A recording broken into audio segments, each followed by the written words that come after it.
नमस्कार, आप देख रहे हैं एनएमएफ न्यूज। आपके साथ मैं हूं नम्रता चौधरी। ये पॉलिटिशियंस यानी कि राजनेता अपनी अलग दुनिया में जीते हैं और इनके समर्थक अपनी अलग दुनिया में। आपने देखा होगा, जिस भी पार्टी की सत्ता हटती है उसको लेकर तरह तरह के खुलासे होने लग जाते हैं। क्यों? क्योंकि अगर मौजूदा सरकार ऐसा नहीं करेगी तो फिर जनता के बीच उनकी विश्वसनीयता और अगले 5 साल का टेन्योर कैसे बढ़ेगा। तो ये सारी चीजें हर पार्टी द्वारा सत्ता में आने के बाद किया जाना बिल्कुल नॉर्मल बात है। और आपने कई बार वो तस्वीरें भी देखी होंगी कि पर्दे के सामने जो राजनीतिक प्रतिद्वंदी आपस में लड़ते भिड़ते हैं, एक दूसरे पर आरोप प्रत्यारोप लगाते हैं, वो पर्दे के पीछे बैठकर चाय बिस्किट खा रहे होते हैं। अब देखिए, अखिलेश यादव जो कि उत्तर प्रदेश के पूर्व मुख्यमंत्री रहे हैं, उनका 5 साल उत्तर प्रदेश में शासन रहा है और जब उनकी सत्ता गई उस वक्त कुछ ऐसा खुलासा हुआ जिसको एक बार फिर से रिपीट किया जा रहा है।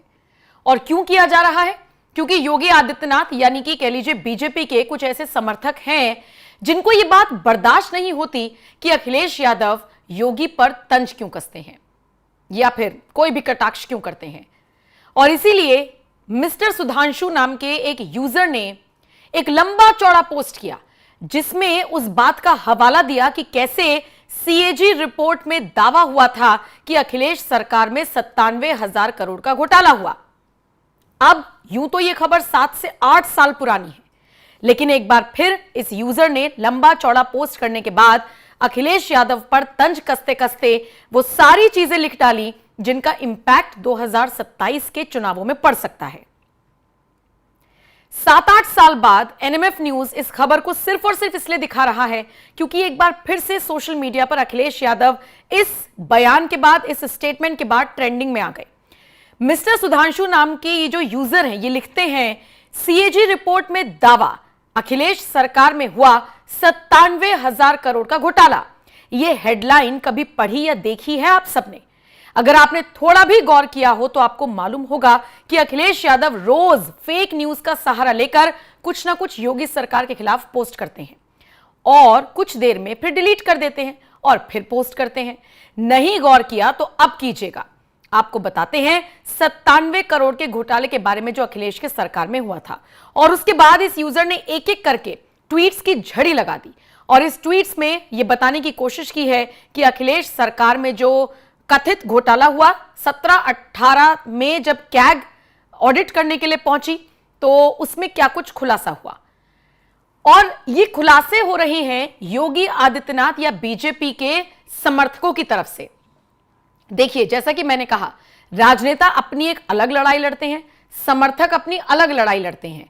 और जब किसी एक के समर्थक को कोई बात बुरी लग जाए तो फिर दूसरे के लिए ऐसी ऐसी बातें, उसके ऐसे ऐसे गड़बड़ झाले निकाले जाते हैं, जैसा कि अब इस यूजर ने भी किया। जैसे इन्होंने बताया है कि कैग ने यानी सीएजी ने 31 मार्च 2017-18 तक यूपी में खर्च हुए बजट की जब जांच की तो पता चला कि भाई कोई बड़ा झोल है। धनराशि की उपयोगिता प्रमाण पत्र जमा न करने का मामला कई बार शासन के सामने लाया गया, लेकिन कोई इससे फर्क नहीं पड़ा। अखिलेश यादव की सरकार में यानी उन 4-5 सालों में 97,000 करोड़ रुपए कहां खर्च हुए, किसको दिए गए, कहां इनका यूज हुआ, इसका हिसाब किताब लेने के लिए जब सीएजी जैसी एजेंसी पहुंची तो इस ऑडिट एजेंसी को भी कोई सबूत नहीं मिला। कैग को इन सभी खर्च के प्रमाण पत्र की जरूरत थी। सूबे में अखिलेश यादव की सरकार ने 2014 से 2017 के बीच हुए करीब 2.5 साल से ज्यादा कार्यों के उपयोगिता प्रमाण पत्र उपलब्ध नहीं कराए। इतने बड़े खर्चे का कहीं कोई हिसाब किताब नहीं। बताया जा रहा है कि सबसे ज्यादा घोटाला या सबसे ज्यादा खर्चा अगर किसी विभाग में हुआ तो वो समाज कल्याण, शिक्षा और पंचायती राज विभाग था।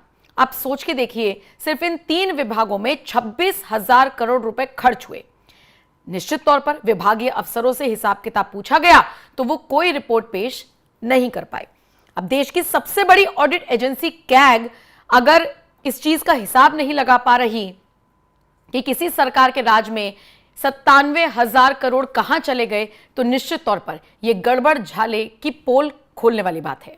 आपको बताते चले, कैग ने 31 मार्च 2017-18 के अगस्त में आई रिपोर्ट नंबर 1 में इस पूरे झोल को उजागर किया, सीएजी ने इस रिपोर्ट में बाकायदा बताया है कि धनराशि खर्च का उपयोगिता प्रमाण पत्र यानी कि यूटिलाइजेशन सर्टिफिकेट उपलब्ध नहीं हो पा रहा, जिसके बाद यूपी में बड़े पैमाने पर धनराशि के दुरुपयोग और खर्चे में धोखाधड़ी की आशंका है।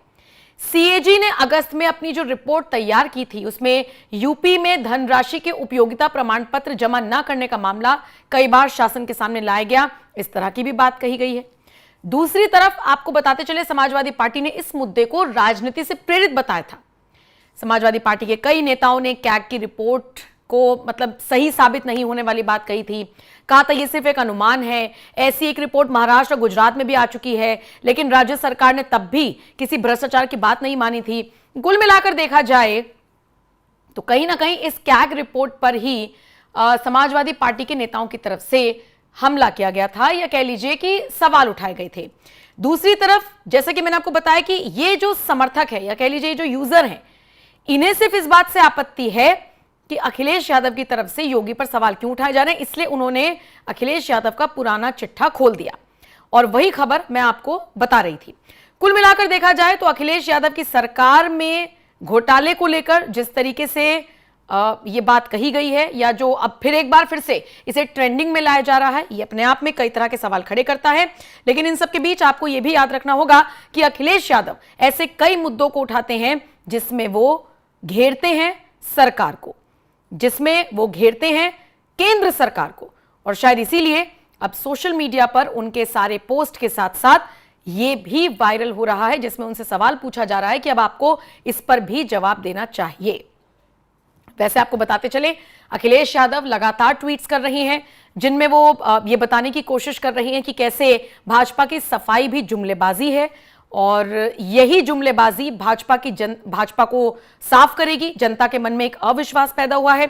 इसके अलावा वो कई ऐसे वीडियोस भी साझा कर रही हैं जिसमें वो ये बताने की कोशिश कर रही हैं कि भाजपा राज में अवैध कांड सरेआम हो रही हैं, साठगांठ और मिलीभगत से सारे काम हो रही हैं। कुल मिलाकर देखा जाए तो ये आरोप प्रत्यारोप वाली बात है जो दोनों नेताओं की तरफ से किए जा रही है। लेकिन इन सब के बीच एक यूजर जो कि बीजेपी के समर्थक हैं, वो अब से 7-8 साल पुराना ये किस्सा उठाते हैं। वही किस्सा मैंने आपको बताया, सीएजी रिपोर्ट का हवाला उन्होंने दिया है और बताया है कि कैसे 97,000 करोड़ के घोटाले का आरोप लगा था उस वक्त भी, और अब एक बार फिर से ये मुद्दा सोशल मीडिया पर उछल रहा है। फिलहाल आप इस खबर को लेकर क्या राय रखते हैं, कमेंट सेक्शन में अपनी राय जरूर दीजिएगा।